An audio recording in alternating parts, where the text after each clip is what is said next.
तो चलिए आज एक सफर करते हैं लगभग 70 साल पीछे का। हमारे हाथ ना एक बहुत ही दिलचस्प दस्तावेज लगा है।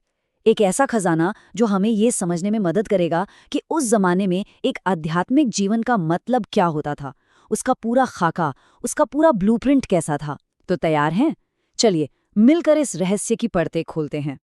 अच्छा, एक पल के लिए रुककर सोचिए, अगर किसी को आज के दौर में आध्यात्मिक जीवन जीने के लिए एक पूरा कोर्स, एक पूरा करिकुलम डिजाइन करना हो, तो उसमें क्या-क्या शामिल होगा?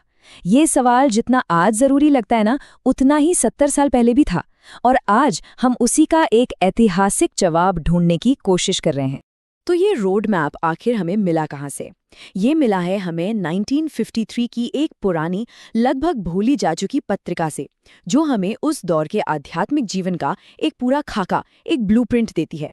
देखिए, हम जून 1953 की विचार कर्ण नाम की एक पत्रिका की सिर्फ और सिर्फ विषय सूची को देख रहे हैं। कमाल की बात है ना, हमारे पास पूरे आर्टिकल्स भी नहीं हैं, लेकिन सिर्फ इन टॉपिक्स की बनावट, इनका जो क्रम है, वही अपने आप में एक पूरी कहानी कहता है।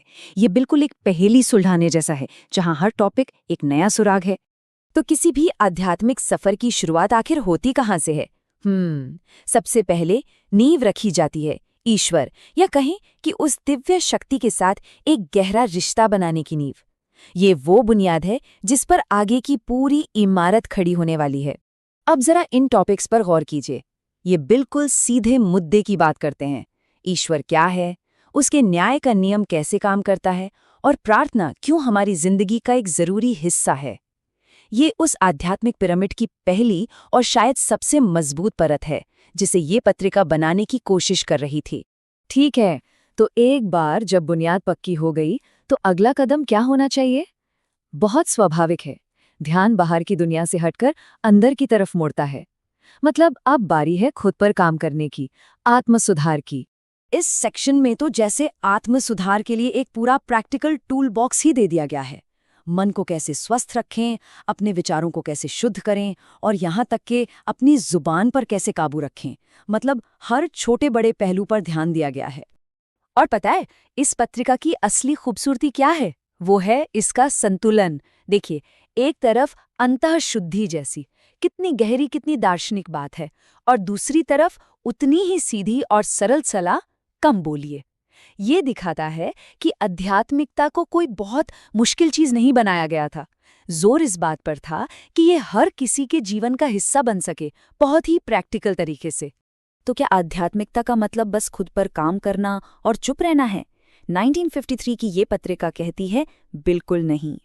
अब हम उस हिस्से पर आ गए हैं जो ये दिखाता है कि असली आध्यात्मिक जीवन पहाड़ों या गुफाओं में नहीं, बल्कि दुनिया के बीच, समाज में रहकर जिया जाता है।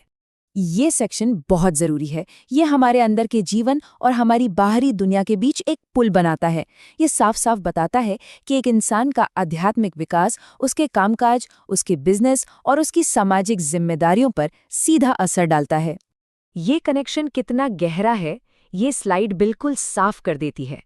एक तरफ है मन की शुद्धि, और उसका सीधा नतीजा क्या है? आपके काम में, आपके व्यवसाय में आदर्शों का होना। संदेश एकदम साफ है, एक अच्छा इंसान ही एक अच्छा प्रोफेशनल बन सकता है। मतलब एक साफ मन एक नैतिक जीवन की पहली और सबसे जरूरी शर्त है। तो चलिए अब इस पूरी यात्रा को एक साथ जोड़कर देखते हैं। हमने एक बहुत ही स्पष्ट और तार्किक रास्ते की खोज की है, जो इस 70 साल पुराने दस्तावेज में छुपा हुआ था। तो ये है 1953 का आध्यात्मिक रोड मैप, 3 बेहद सरल स्टेप्स में। पहले ईश्वर को समझें, फिर खुद को बेहतर बनाएं, और फिर उस बेहतरी को लेकर दुनिया के बीच काम करें।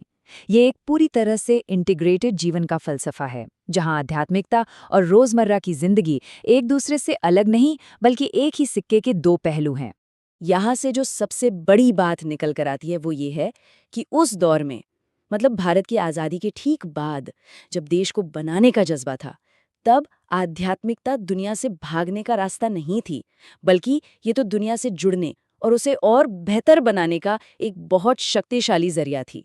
और ये पूरी पड़ताल हमें एक बहुत ही बड़े सवाल के सामने लाकर खड़ा कर देती है। सोचिए जरा, अगर आज के इस भागते दौड़ते डिजिटल दौर के लिए ऐसा ही कोई आध्यात्मिक ब्लूप्रिंट बनाना हो, तो उसमें क्या होगा? आज की जो चुनौतियां हैं, उनके लिए वो रोड मैप कैसा दिखेगा? है ना सोचने वाली बात।